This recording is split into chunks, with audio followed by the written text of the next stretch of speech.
कि जो हमारा मकसद होगा वो हमारी ज़रूरत नहीं होगी, नीड नहीं होगी। और यही वो रीज़न है जिसके वजह से आज माशरे में डिप्रेशन है, लोग सुसाइड एक्सरसाइज करते हैं। हमारे इर्द गिर्द के लोगों की सोच है, ठीक है, बने बनाए मार, जो हमारे समाज में एक स्टैंडर्ड बना बनाया है कि एक दो लोग आते हैं, एक जो गवर्नमेंट जॉब है उसके सलाम का जवाब दिया जाए, तो हमारा पर्पस भी तो गवर्नमेंट जॉब लेना बनेगा ना। शादी के लिए बहनों की शादी नहीं हो रही, भाइयों की शादी नहीं हो रही, तो शादी किसकी होगी? जो गवर्नमेंट जॉब वाला होगा। ज़िंदगी आपने गुजारनी है, आप चाहे तो खंडर बना लें, आप चाहे तो महल बना लें। तो आज भी हम एक एक्टिविटी करते हैं, मैं आपको 10 सेकंड का टाइम दूंगा, आप 10 सेकंड में आप खुद सोचें कि आपकी ज़िंदगी का मकसद क्या है। अच्छा, ये सवाल हमें आज से 5 साल पहले, आप लोगों को जो यहाँ पे बड़े हैं, 5 साल पहले इस सवाल का जवाब मिल जाना चाहिए था। इनफैक्ट हम लोग लेट हैं। तो आप बताएं कि आपकी ज़िंदगी का मकसद क्या है। 10 सेकंड का टाइम है,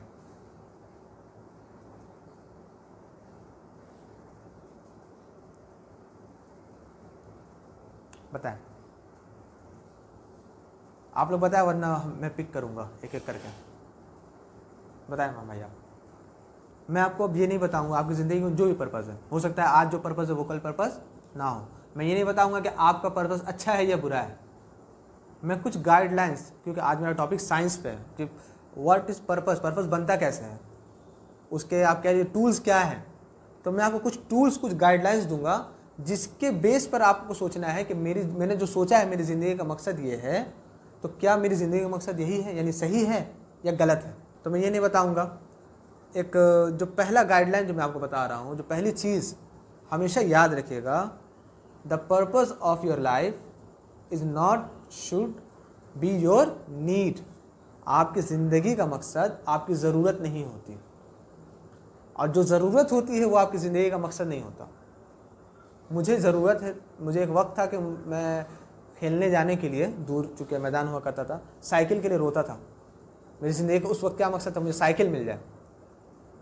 जब मुझे साइकिल मिल गई, अब क्या? बाइक। तो ये मेरी साइकिल मेरा मकसद नहीं था, क्या थी? ज़रूरत थी। ये चीज़ें हमारे मुस्लिम नौजवान में क्लियर नहीं है। मुस्लिम नौजवान समझते हैं जॉब मेरा पर्पज़ है, समझते हैं फला डिग्री मेरा पर्पज़ है, समझते हैं पैसा मेरा पर्पज़ है। हालांकि ये तीनों चीज़ और इन जैसे तमाम चीज़ें नीड्स हो सकती हैं, पर्पज़ नहीं होती, ठीक है। एक जावेद इकबाल का एक बहुत मशहूर शेर है, वो कहते हैं कि तुझे पाना मेरी ज़िंदगी का मकसद, तुझे पाना मेरी ज़िंदगी का मकसद, तुझे पा लिया तो अब क्या करूँगा। जब तुझे पा लिया तो अब क्या करूँगा।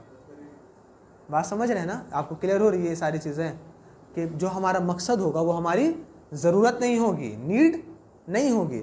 दूसरी चीज़, your purpose should not be time bound. आपका पर्पज़ वक्त के लिए साथ महदूद नहीं होगा। यानी मुझे, अगर मेरा पर्पज़ ये है कि मैं 6 साल में मुझे ये पोस्ट अचीव करनी है, 6 साल बाद मैं वो पोस्ट अचीव कर लेता हूँ, उसके बाद क्या? और यही वो रीज़न है जिसके वजह से आज माशरे में डिप्रेशन है, लोग सुसाइड एक्सरसाइज करते हैं। सुसाइड क्यों करते हैं? अब तो पर्पज़ अचीव हो गया, अब क्या? तो याद रखें, अगर आपकी जो सोच है वो सोच लार्जर देन लाइफ, यानी ज़िंदगी से आगे के भी नहीं है कि अगर मैं चला जाऊँ फिर भी मेरा मकसद होता रहे, ज़िंदगी से आगे की चीज़ नहीं है, आपको वक्त महदूद कर देती है, तो ये आपका पर्पज़ नहीं है, यानी आपने अभी तक अपना पर्पज़ नहीं बनाया है। तीसरी अहम बात यह है कि your purpose of life always be noble. अब नोबल क्या है, नोबेलिटी क्या है? देखिए, चैरिटी, और बहुत सारे लोग चैरिटी और नोबेलिटी को एक समझते हैं। चैरिटी और नोबेलिटी में फ़र्क है। चैरिटी ये है कि हम किसी की मदद कर दें। चैरिटी ये है कि मेरे पास कुछ पुराने कपड़े हैं और मेरे घर में एक काम वाली आती है, उसके बेटे के पास नहीं, मैं वो पुराने कपड़े दे दूँ। मेरे घर में कुछ खाना अच्छा बना हुआ है, बच गया है, मेरी नौकरानी आती है, मैं उसको दे दूँ, वो खा लेगी। This is like a charity. लेकिन नोबेलिटी में फ़र्क है। नोबेलिटी क्या है कि आप अपने मकसद को अचीव करने के लिए जो एफर्ट कर रहे हैं, जो भी आप कोशिश कर रहे हैं, इस एफर्ट के बेनिफिशरी आपके अलावा और भी लोग होंगे। यानी आप राइटर बनना चाहते हैं और राइटर बनने के लिए आप एफर्ट लगा रहे हैं, लेकिन आप राइटर बनना क्यों चाहते हैं? खुद के लिए, या आप चाहते हैं कि मैं जो लिखूं उससे इनकलाब आ जाए, लोगों की ज़िंदगियां बदल जाए? तो मेरी बेनिफिशियरी यानी फ़ायदा उठाने वाले कितने लोग हुए? सिर्फ मैं तो अकेला नहीं हुआ, बहुत सारे लोग हुए।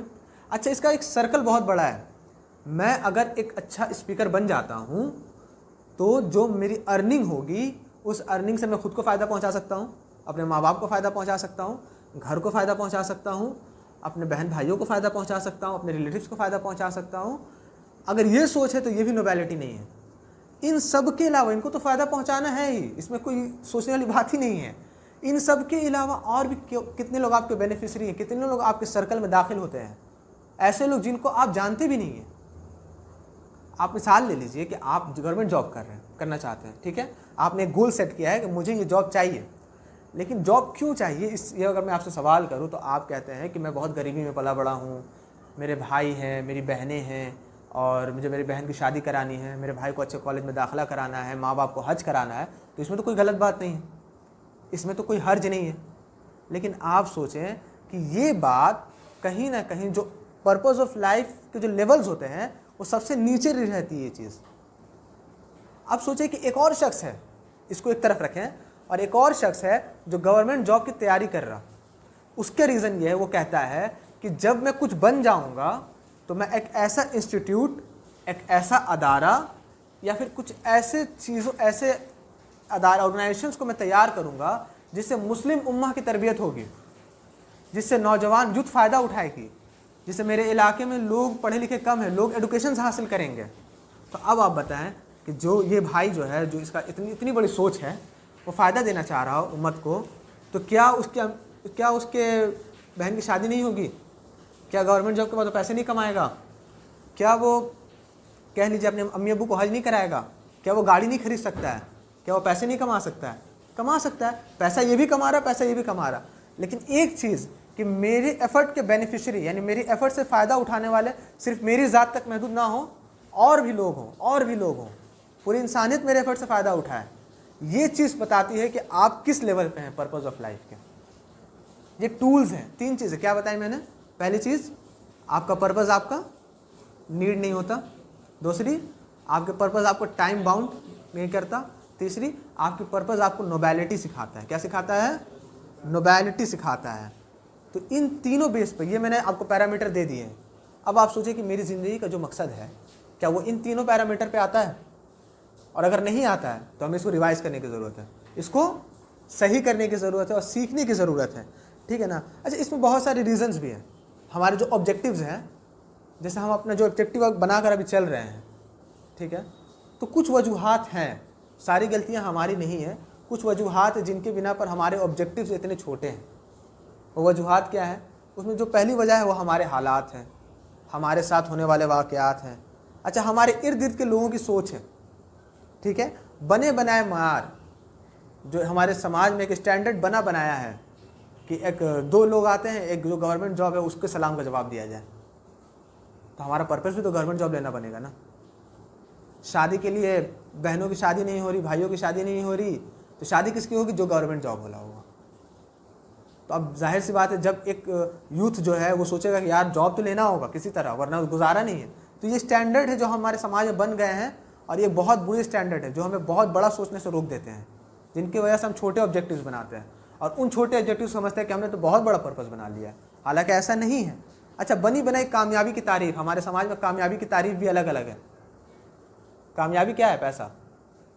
पैसा वाला है कामयाब है, चाहे वो हलाल से हो या हराम से हो, चाहे वो कैसे भी कमा रहा हो, पैसा है तो वो कामयाब है।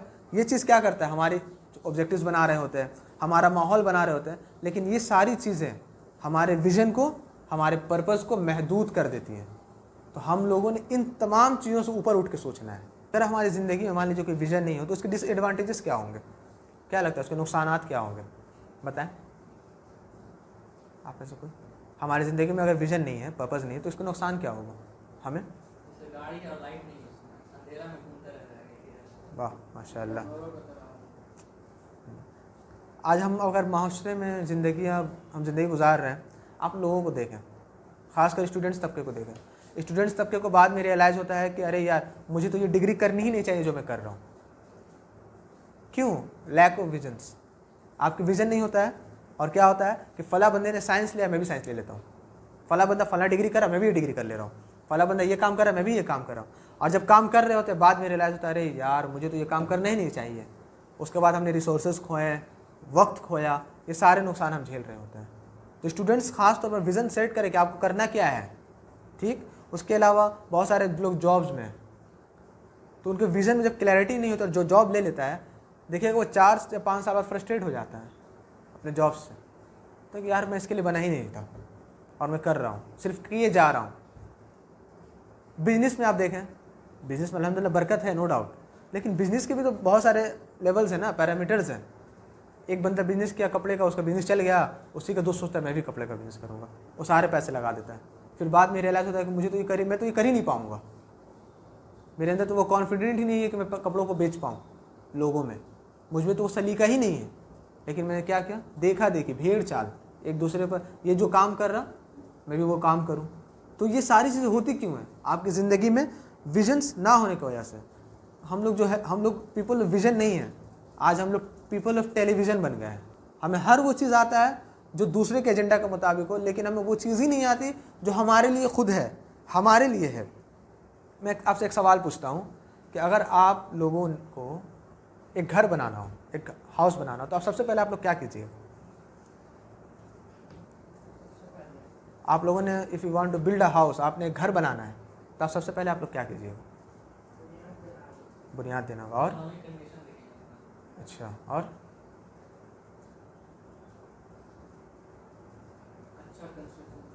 अच्छा, जब सबसे पहले ये सवाल जब भी किसी से पूछा जाता है उसका यही जवाब होता है कि पहले बुनियाद देना होगा, पहले ज़मीनें खुदवानी होंगी, ज़मीनें साफ़ करवानी होंगी। जब हम घर बनाते हैं तो सबसे पहले हम ये तय करते हैं कि हमें घर बनाना कहाँ है, हमारे घर से स्कूल कितनी दूरी पे है, हॉस्पिटल्स कितनी दूरी पे हैं, ट्रांसपोर्ट्स के सर्विसेज कितनी दूरी पे है, और सवारियाँ कितनी मिल जाती हैं, पानी की सहूलत है कि नहीं, इलेक्ट्रिक की सहूलत है कि नहीं। हम जब घर बनाते हैं तो पहले ये सारी चीज़ें देखते हैं, या किसी कंसल्टेंट को हायर करते हैं कि हमें एक ज़मीन दिखाओ, तो वो भी यही पूछता है कि आपको कहाँ ज़मीन चाहिए। फिर उसको अपना एक बजट बताते हैं कि मेरा ये बजट है, इस बजट में मुझे ऐसी जगह पे ऐसी ज़मीन चाहिए, उसके बाद हम ये घर ले रहे होते हैं। यही मिसाल मैं समझाना चाहता हूँ कि जब आप अपनी ज़िंदगी के फैसले कर रहे हो तो पहले आप देखें कि आप हो कौन। आपको विज़न सेट करने से पहले प्रॉपर प्लानिंग की ज़रूरत है। आपको ये सोचना है कि मुझे कैसा घर बनाना है अपनी ज़िंदगी का, मुझे क्यों ज़िंदगी आपने गुजारनी है। आप चाहे तो खंडर बना लें, आप चाहे तो महल बना लें।